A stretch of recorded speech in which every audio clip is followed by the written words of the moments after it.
So here's the deck that we're playing. We are playing the Enel leader. And here is the Kaizoku cards, alternate art as well. Beautiful artwork on both sides. Shout out to my brother for hooking me up with this alt art for a Christmas present. But let's take a look at the deck and what cards we are running, and let me know if you have any suggested changes. To start things off, we've got 4 copies of Gang Beige, just a staple yellow card. The trigger can absolutely win games. And then we've got, similarly, the 4 copies of Sanji. This is another card, super strong with its ability to be played off of life and a blocker. Can honestly win you games, and it did win me a game in the tournament tonight. The last of the yellow staples, I would say, is the Shirahoshi. We are playing 4 copies of this because I think it's a really good target for Katakuri, and if you can do some Katakuri looping in the Enel, I think it's really, really strong when combined with his additional effect. Now, going along with the themes of Trigger 2Ks, we've got the Satori. 4 copies of this, and it's just another body that can be played off of life. I do like this card in Katakuri as well, in addition to Enel. It's not just exclusive to Enel, but we are running it in here because it is a Skypiea card. Continuing with the Skypieas, we've got 4 copies of Shura. I've seen some people cut this down to 2. I do like the 4 copies because it helps my opening be a little bit more consistent. I can look for things like the home or the holy, or I could even look for an early Gadatsu. A lot of times I feel like sometimes I'll be playing the Shura looking for a Gadatsu to see early to pop something like a 4-cost Kuzan that my Sakazuki opponent might be playing. But a nice 4 Shuras. I also think it is a good target for Katakuri because of its trigger ability. You can use it, play it, and then add a card back to your hand to give you some more defensive capabilities. 4 more Skypiea cards. We've got the Ohm. Now, this is a card that I like its ability where if you have 2 or less cards, this card gains plus 1000 power. It can be used both offensively and defensively. And I like its on-play effect where it can help you go wide. And this is a big reason why I was even choosing Enel, because Enel has an ability to go wide that Katakuri just often doesn't. With Katakuri, you kind of have to rely on getting lucky on some of your triggers. But you also have to get lucky with the Ohm hitting the Holy as well. So we do have 4 copies of the big angry martial arts dog, the Albino Clifford.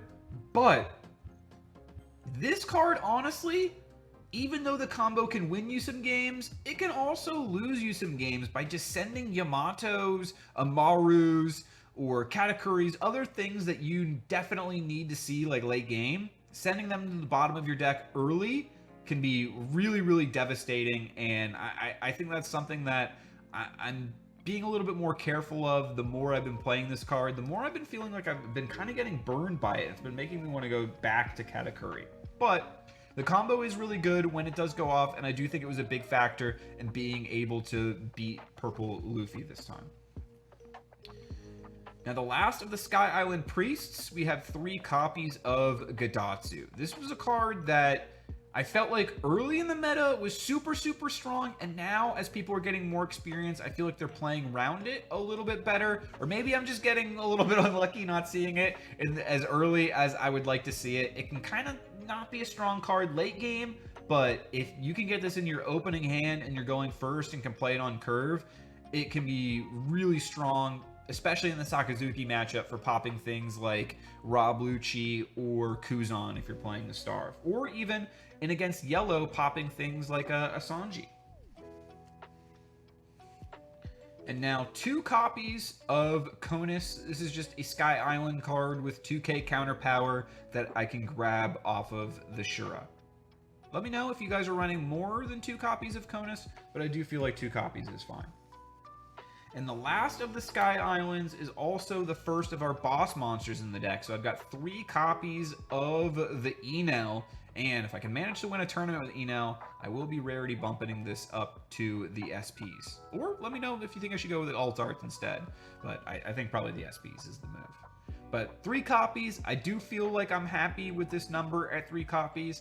I see it enough times. It's really strong in the Sakazuki matchup. I do feel like it was an important factor in me being able to win my Sakazuki game, even though I got lucky off of a Sanji trigger. Without the Enel, though, I wouldn't have had any board presence to even pressure. So this is a really, really important card in the current meta. Sometimes you got to be careful, though, when deciding when or not to trash the life, because your opponent might bait you into trashing the life off of the Enel, and then they switch into straight just attacking your life, depending on what they see off of that card that you trash and how many remaining cards you have left.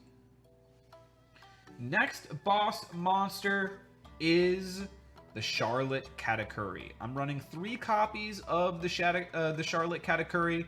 Let me know if you're running more, if you're running less. I really, really am liking this card more and more, not just for the artwork, but there's a lot of targets in this deck that are good, like the Shirahoshi or the Shura on our own side, and there's a lot of cards on my opponent's side of the boards that are good targets for the Charlotte Katakuri, like other Katakuris, like the 7-drop Big Moms, Eustace Captain Kids from Purple Luffy.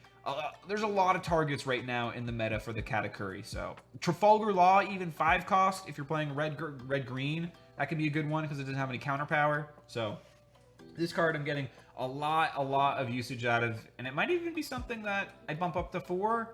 Let me know how many Katakuris are you running. Our final boss monster, and we're definitely running this one at 4, the Yamato. And this is the card that can just win you the games. If you can drag games out long and sit on that last 1 life and then play the Yamato to heal back up to 2, and then keep that going tied in with your Enel ability, this is where you can really, abuse that Enel ability. And its other effect of KOing one of your opponent's cards, oftentimes, especially if you're playing like a starve strategy, and what I mean by starve is not attacking to your opponent's life, letting them run out of cards, and then you finish them off, that can be really good with the Yamato because they'll have so many life left on their side that you can target and hit a lot of cards with the Yamato effect. So I do especially like it with the Starve, but also it can just give you enough pressure because it is a 9k body to win games outright. I will say, if you're trading Yamatos and 10-drop Big Moms back and forth, you're probably going to lose that battle, and that's what happened to me today. The 12k attacks from the Big Moms are just really hard to remove with the Yamatos, and then on the flip side, they're pretty easy to remove the Yamatos with the 12k. So now, speaking of Big Mom, we've got 3 copies of Thunderbolt. Let me know, are you running 4? I had to cut down to 3. I did like 4 last meta, but I felt like I was just seeing it in this meta too many times, and I was just needing more counter power, quite frankly, because there's a lot of decks that can put out a lot of aggro right now. So 3 copies of the Thunderbolt.